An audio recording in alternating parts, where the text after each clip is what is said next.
Let me talk now about red wine. Years ago, the compound which is called resveratrol has been isolated. Today, the word resveratrol is a household name. Resveratrol is not inherently present in grape. It's not. But as soon as it contracts the disease as a protective mechanism which is developed by the evolution, it biosynthesizes resveratrol. So it's a drug that grape itself, it synthesizes biochemically to treat the disease. Right. So if wine is prepared from the biomaterial which had that particular disease, then it will have certain concentration of resveratrol. What is the situation with resveratrol?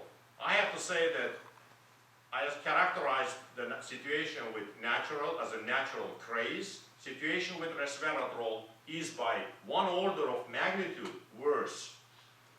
The most popular TV hosts, doctors, on TV screen, through print media, through the radio channel, are promising people that this is the sure path to longevity. Even there are numbers.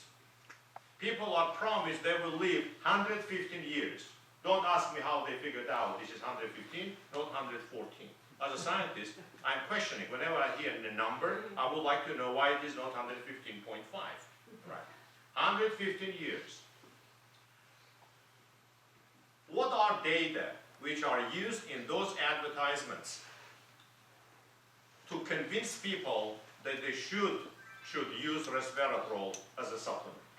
So-called French paradox, because French people have a lot of fat in their diet and they don't have the same level of cardiovasculars as we do in the American society because the premise is because they drink a lot of red wine.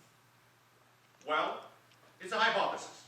It's fine if you come up with hypothesis, right? What happened after that? If I was analyzing the dynamics of resveratrol over several years, the dynamic is such, exaggeration of claims. Exaggeration. Previously, the advice was you can drink one glass of wine or 2 glasses of wine a day. At the time when I was hearing, it was obvious that it doesn't make any sense because amount of resveratrol in the red wine is not high enough. To have any kind of therapeutic impact. Later on, years later, a number of companies have developed resveratrol pills. And resveratrol pills, they contain pure resveratrol in the amounts which is equivalent up to 1,000 glasses of wine.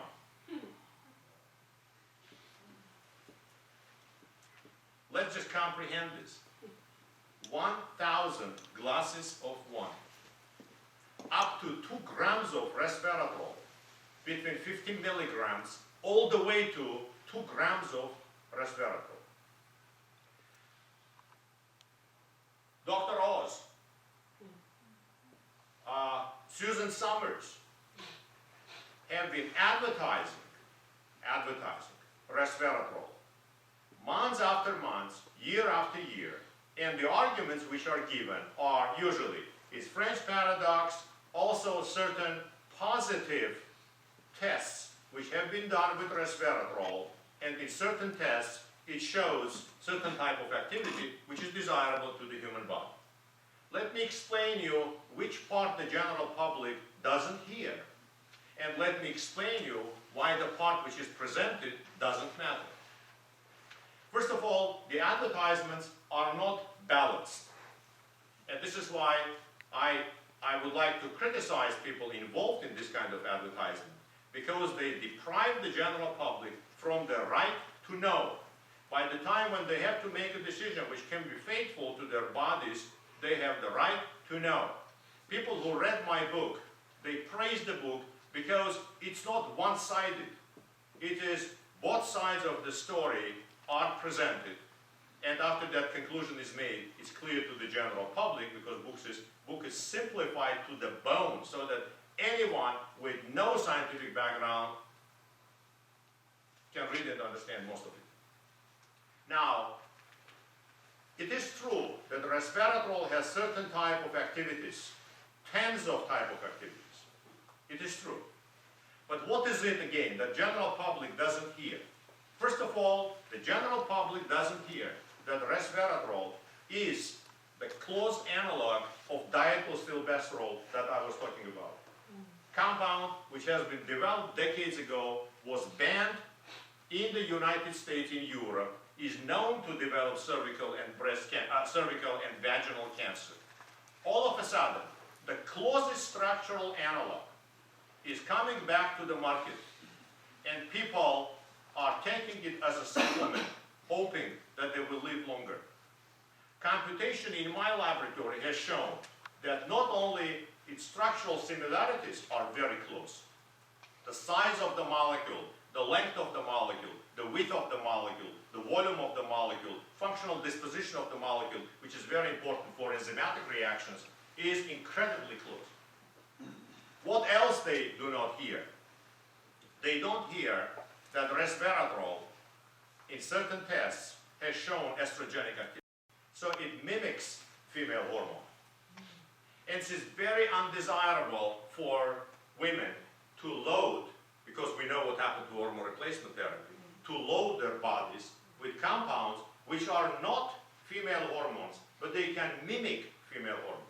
If they mimic female hormone because they are analogous by their structure, they go inside the estrogen receptor, and estrogen receptor thinks that this is the real hormone. And the reaction of estrogen receptor is exactly the same as it will be in case of estrogen. What is it in this particular case? Proliferation of the breast cancer cells. Proliferation of breast cancer, what is called estrogen receptor positive cells, MCF7, shown to happen in the presence of resveratrol. Because resveratrol is mimicking female hormone. Structurally, it is close. Structurally, it is close. Right.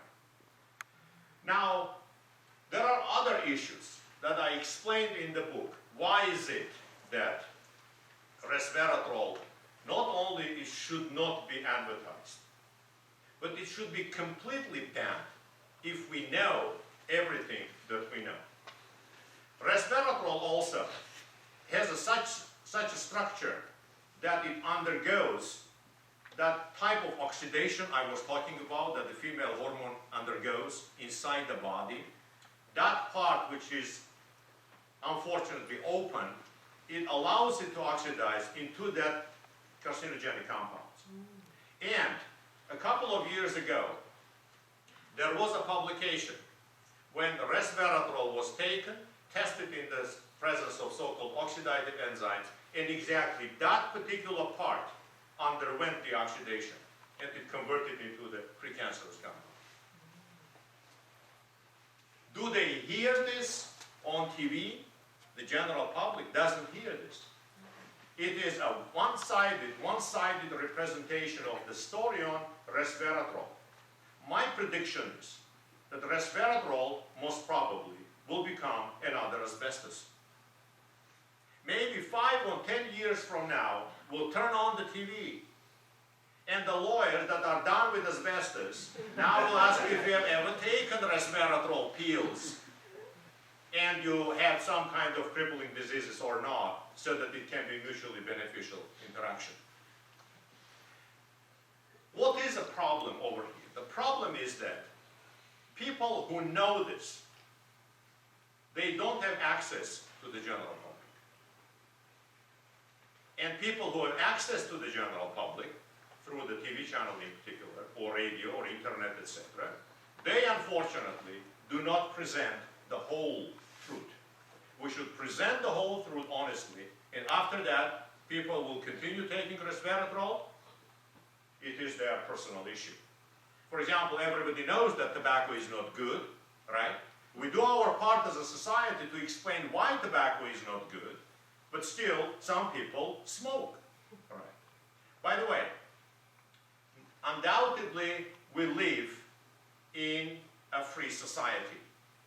So the thinking for many decades was, it is our body, and if I am a free person, then I can do anything I want to my body, because it is my body. I would disagree with that. It is still your body. But if people are not educated or informed, and they are not making right decisions with respect to their bodies, they will become ill. If they become ill, then to treat them becomes a social responsibility. We all are paying for this, directly or indirectly. Let's say the person X is taking some supplements and later on developed prostate cancer. Because of the compound present in the natural extract converted into some carcinogenic metabolite and triggered the prostate cancer. If the person doesn't have any insurance, who is paying for it? We are paying for it, right? Most probably you know the numbers, right? Only in Los Angeles. How much money is spent on this? Or for the whole country. Even if person has an insurance, and I hope most of us have insurance, still, if the insurance company will spend $200,000, $300,000 to treat a single cancer patient, what do you think? Who is going to pay that money? Across the board, they will increase the premium. Who is paying this for this? Us.